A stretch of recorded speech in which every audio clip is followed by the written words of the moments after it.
வணக்கம், உங்கள் மீனவன். செஸ்கிலின்னு நிறைய பேர் உன்னை நல்லா விசாரித்தாங்க. நல்லா இருக்கேன். ரொம்ப ரொம்ப நன்றி. எல்லாருமே நிறைய பேர் செஸ்கிலின்காண்டி நான் ரொம்ப வேண்டிக்கிறோம் அப்படின்னு சொன்னாங்க. ரொம்ப சந்தோஷம். அவங்க ஹாஸ்பிட்டலில் வந்து வைத்தியம் பார்த்து அவங்களுக்கு சிகிச்சையெல்லாம் முடிஞ்சதுக்கப்புறம் இனிமேல் ப்ராப்ளம் இல்லைன்னு சொல்லிட்டாங்க. ஒரு மாதம் கழித்து மறுபடியும் ஒரு ஸ்கேன் எடுத்து பார்த்து அது எந்த பிரச்சனையும் இல்லையான்னு மட்டும் சொல்லுவாங்க. அதுக்கு ஒரு செக்கப்புக்கு மட்டும் போகணும். நிறைய பேர் சூப்பர் கமெண்ட் போட்டிருந்தீங்க. நிறைய சந்தோஷமாக இருந்துச்சு. ஆனால் அவங்க எல்லாருக்குமே ஒரு நன்றி. ஒரு சின்ன ஒரு கமெண்ட்டுக்கு மட்டும் நான் ரிப்ளை கொடுக்குன்றது நினைக்கிறேன். ஒரு நபர் வந்துக்கிட்டு கமெண்ட் போட்டிருந்தார். கண்டிப்பாக அதுக்கு நான் விடை சொல்லணும். ஏன்னா எனக்கு ரொம்ப மனசுக்குள்ளே கஷ்டமாக இருந்துச்சு. கண்டிப்பாக இதை சுமித்ரா படித்தாலும் அவளுக்கும் ரொம்ப வருத்தமாக இருக்கும். என்னென்னா ஒருத்தர் வந்து அவர் ஸ்டீலன் ஏதோ நான் ஸ்க்ரீனில் அதை போடுறேன் அந்த கமாண்டை. அவர் போட்டிருக்காரு. ஃபஸ்ட்டு நான் படிக்கும்போது ஏதோ நம்ம மேலே உள்ள ஒரு பாசத்தில் அவர் அப்படி போட்டிருக்காரு அப்படின்னு நான் நினச்சேன். அவர் வந்து ஃபஸ்ட்டில் அந்தோனி ஒய்ஃபு ஒரு வில்லி அப்படின்னு போட்டிருக்காங்க. அந்தோனி ஒய்ஃப் ஒரு வில்லி. ஜாயிண்ட் ஃபேமிலி வேண்டாம் ப்ரோ. குடிசையில் நிம்மதியாக லைஃப்பை நீங்களும் உங்கள் ஒய்ஃபும் அந்த பிள்ளைகளும் சிம்பிளாக அங்கே போய் செட்டில் ஆகிருங்க அப்படின்னு சொல்லியிருக்காங்கன்னு நினைக்கிறேன். ஜாயிண்ட் ஃபேமிலி வேண்டாம் ப்ரோ. பண்ணி தான் மனுஷன்தான் அப்படின்னு சொல்லிட்டு take care your family bro அப்படின்னு சொல்லியிருக்காங்க. எப்படின்னா உங்களுக்கு நீங்கள் ஜாயிண்ட் ஃபேமிலி வேணாம், சுமித்ரா ஒரு வில்லி அப்படின்னு சொல்லியிருக்காங்க. நான் அப்போ வந்து அவருக்கு நம்ம வாழ்கிற வாழ்க்கை அவருக்கு எப்படி தெரியும், நம்ம ஃபேமிலியுடைய இது அவருக்கு எப்படி தெரியும் அப்படின்னு சொல்கிறாங்க. நான் அதை அவர் பெருசாக எடுக்கலை. திரும்ப சுமித்ரா வந்து இன்றைக்கி ஒரு வீடியோ போட்டிருக்காங்க. அதில் அதே ஆள் உங்கள் மீனவன் மூக்கையூர் குடும்பம் அழிந்தது வில்லி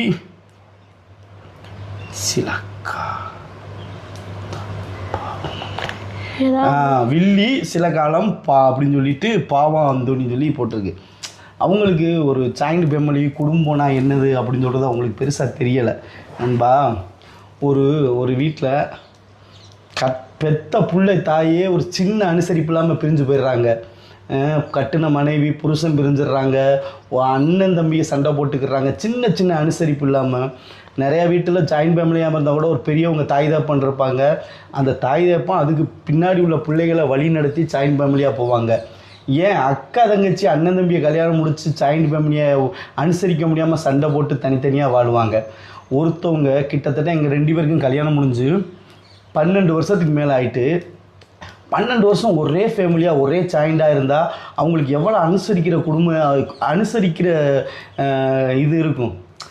அட்ஜஸ்ட் பண்ணி போகணும், ஒரே குடும்பமாக இருக்கணும் அப்படின்னு. இந்த 12 வருஷம் சூழ்நிலையில் எந்த சூழ்நிலையுமே சண்டை போட்டது கிடையாது, பிரிஞ்சது கிடையாது. ஒரே குடும்பத்தில் ஒரே சாப்பாடு, ஒரே வரவு செலவு, அண்ணன் தம்பி ஒற்றுமையாக இருக்கிறது. இதை பார்த்து நம்ம பெருமையாக ஆச்சரியம் தானே படணும். ஏன் இதை ஒரு குறையாக இதை போட்டு இதை சுமித்ரா படித்தா எவ்வளோ வருத்தப்படுவா எனக்கு தெரியலை. ஏன் சில பேர் ஜாயிண்ட்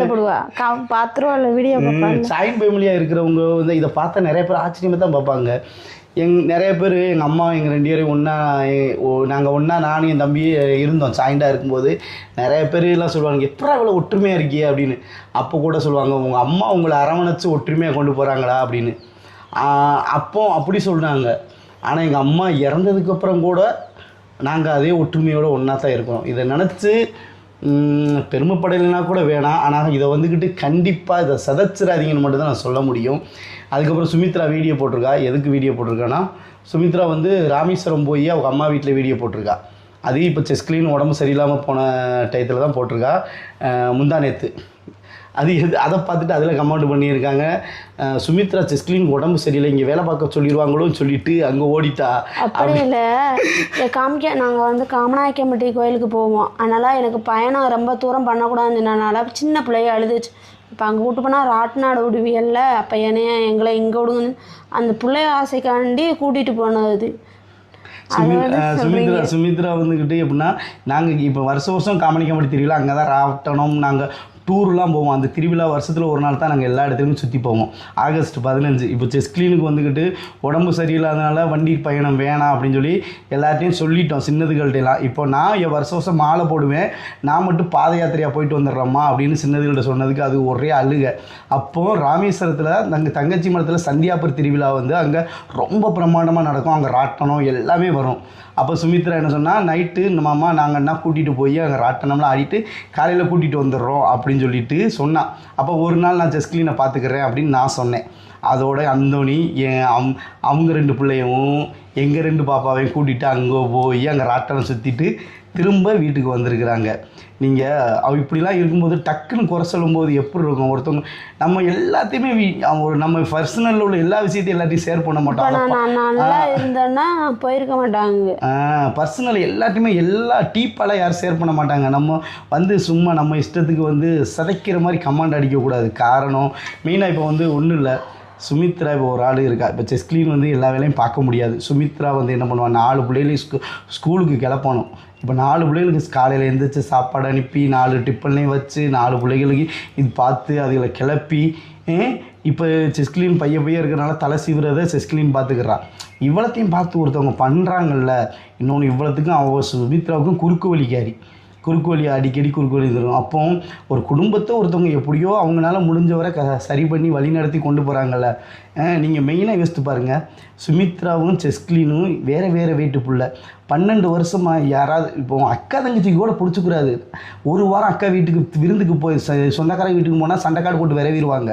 11 வருஷம் 12 வருஷம் 2 பேரும் சண்டை போடாமல் ஒற்றுமையாக இருந்தால் 2 பேருடைய மனசு எப்படி, அந்த அனுசரிக்கிற குணம் எப்படி, அவ்வளோதான். அதை புரிஞ்சுக்கிறணும். நம்ம உலகத்தில் நம்ம எவ்வளோ விஷயங்கள் பார்க்குறோம். சின்ன விஷயத்துக்கெல்லாம் அட்ஜஸ்ட்மெண்ட் பண்ண முடியாமல் பெரிய பூகம்பமாகி அது பெரிய பிரச்சனையாகி அந்த விஷயத்தினால எத்தனை பேர் பிரிஞ்சிருக்காங்க. அப்போ நான் இதை வந்துக்கிட்டு கமெண்டில் ஏன் இப்படிலாம் போடுறீங்க? தப்பு. கண்டிப்பாக இதை நான் ஏன் வீடியோவில் போடுறேன்னா, நான் அழிச்சழிச்சு விட்றேன், ஆனால் அவர் திரும்ப அந்த கமெண்ட் போடுறாரு. நண்பா, நான் ஒன்று தான் சொல்கிறேன், என்றைக்குமே ஒருத்தவங்களை வந்துக்கிட்டு சப்போர்ட் பண்ணி தூக்கி கூட விட வேணாம். ஆனால் ஒருத்தவங்க வாழ்க்கையில் வந்துக்கிட்டு நம்ம எந்த விஷயத்துலையுமே குழப்பத்தையோ பிரச்சனையோ உண்டாக்கக்கூடாது. நீங்கள் பாட்டுக்குள்ளே உங்கள் இஷ்டத்துக்கு வந்து கமாண்டை அடிச்சு விட்றீங்க. அந்த கமாண்டில் ஒரு லாஜிக் இருந்தால் கூட பரவாயில்ல. ஜாயிண்ட் ஃபேமிலி தப்புன்னு சொல்கிறீங்களே, அதுதான் எனக்கு ஏற்றுக்கிற முடியல. இன்றைக்கி நான் இவ்வளோ கஷ்டப்படுறதுக்கு என் தம்பி எனக்கு சப்போர்ட்டாக இல்லைன்னா இன்றைக்கி உங்கள் மீனவன் ஒருத்தன் உலகத்திலே இல்லாமல் கூட போயிருக்கலாம். சரிங்களா? அதனால் என்றைக்கும் அப்படி சொல்லாதீங்க. உண்மையிலே நான் வந்து ரொம்ப வருத்தப்படுறது எங்கள் அம்மா எங்கள் கூட இல்லாமல் போனது.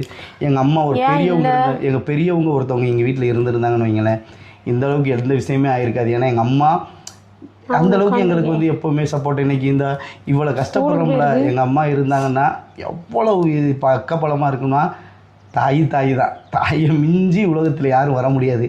எங்கள் அம்மா இருக்கும்போது எங்களை எந்த இடத்துலையும் கண்கலங்க விட்டதில், எங்கேயும் போய் விட்டதும் கிடையாது. எங்கள் அப்பா இறந்துட்டாங்க நாங்கள் சின்னதாக இருக்கும்போது கூட.